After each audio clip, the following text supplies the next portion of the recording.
90% of parents get it wrong when their children fails at their first money-making attempts. Most parents don't necessarily demand that their child becomes the absolute best. What they truly hope for is that their children can live a safe and happy life. But we all know that society isn't a greenhouse, much less a kindergarten.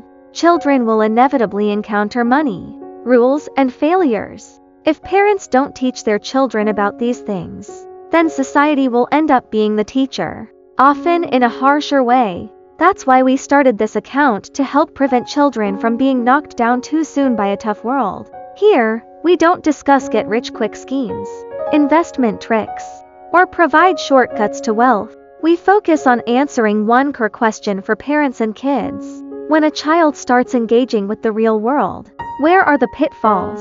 And what aspects do parents most easily overlook? For instance, what should a child do to earn money? How should they spend the money they've earned? How should parents handle a child's failure? What constitutes protection? And what is overbearing interference? If you want your child's future to be a little less difficult and exhausting, then this space is for you and your children. Part 1. The Shattered Business Dream. Let's look at a couple of real-life scenarios. Case 1. A mom made a deal with her child. If you can avoid watching TV or playing on your phone for 5 days, I'll give you $1 each day. On the 5th day, the children gave in and watched something with their grandma. When mom found out and asked, "Did you earn your money today?" the child quietly said, "Yes." But the grandma interjected, "No, he didn't. It was raining. He couldn't go out, so he watched TV instead." The child, overwhelmed, burst into tears. The grandma quickly tried to soothe them by saying, "Don't cry, Grandma will give you $1. Case 2. A middle schooler used their allowance to buy some toys and set up a stall near their apartment complex during summer break. After 3 hours, they had only sold 2 items. Frustrated, they packed up, went home, and declared angrily, "I'm never trying to make money again." The mom's instinctive response was, "Didn't I tell you nobody would want this stuff? Who would buy it at that price? I said you should start by selling recyclable bottles." These words made the child feel terrible.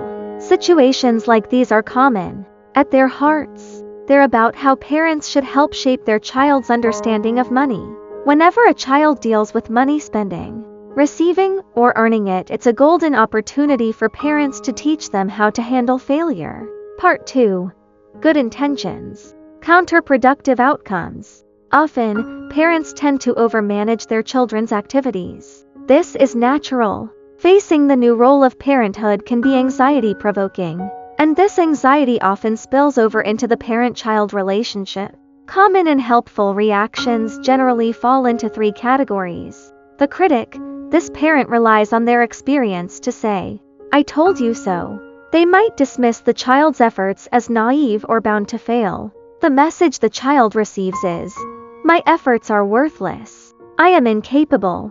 Over time, this can lead to learned helplessness, where the children automatically blames themselves for any failure. The quick fixer, like the grandma in the first story. This parent rushes to soothe the immediate disappointment, sometimes even by compensating the child or taking over the task. While motivated by love, this robs the child of the chance to learn from the experience. It teaches them that failure has no consequences because someone will always clean up the mess, potentially fostering dependence. The dismisser. This parent either ignores the failure or minimizes its importance, especially if it relates to an activity they deem unproductive like art or music compared to, say, schoolwork. While sometimes appropriate, consistently dismissing a child's interests can stifle their exploration and make their world smaller. So, what's the alternative? Part 3. Being a coach, not a referee. Think about the difference between a referee and a coach. A referee just makes calls, right or wrong. A coach, however, provides guidance. Try adjusting this, strengthen that area, let's practice again. When your child tries something new, like earning money, your role is to be their supportive coach, the stable foundation they can rely on. The goal is to help them understand that success isn't the only thing that matters, failure isn't meaningless, and growth is the ultimate objective. The first step is to create a safe emotional space. Acknowledge their efforts before addressing the outcome. In the 5-day challenge case, the parents could say, "You already did amazingly well by sticking to it for 4 days. You showed great self-control."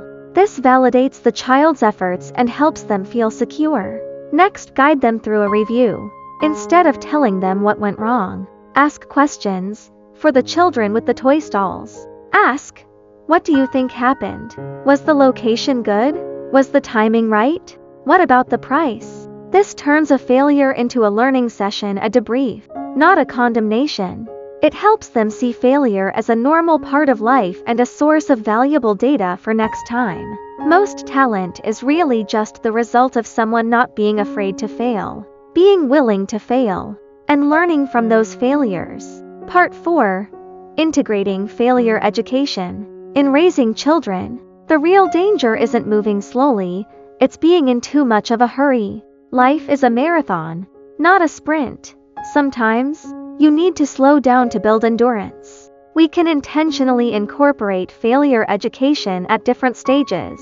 Elementary school, let them experience small, controlled losses, e.g., a lemonade stand that doesn't cover costs. Teach them that money isn't always gained, it can also be lost. Middle school, involve them in simple family budget discussions or financial decisions. Let them understand concepts like cost, income, and cash flow.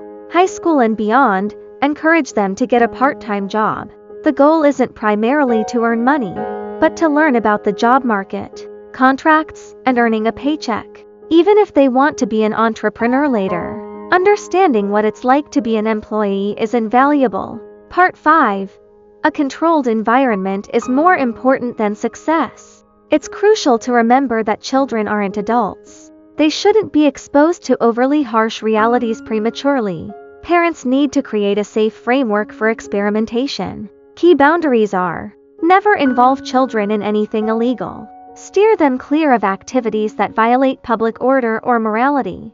As digital natives, they have access to vast information, parents must help them filter it. Define a clear space for trial and error. For example, set up a monthly experimentation fund of a small amount like $50. If the loss exceeds this limit, the activity stops. This teaches financial boundaries and basic risk control. Raising a child is undoubtedly challenging work, but seeing them grow up with a better understanding of the world, isn't that one of our greatest joys as parents? If you have experiences or questions about your child's financial education, please share them in the comments or send us a private message. Let's learn from each other. If you found this helpful, please like, share, and follow for more content. This is Growth in Action. Growing is a journey we're on together.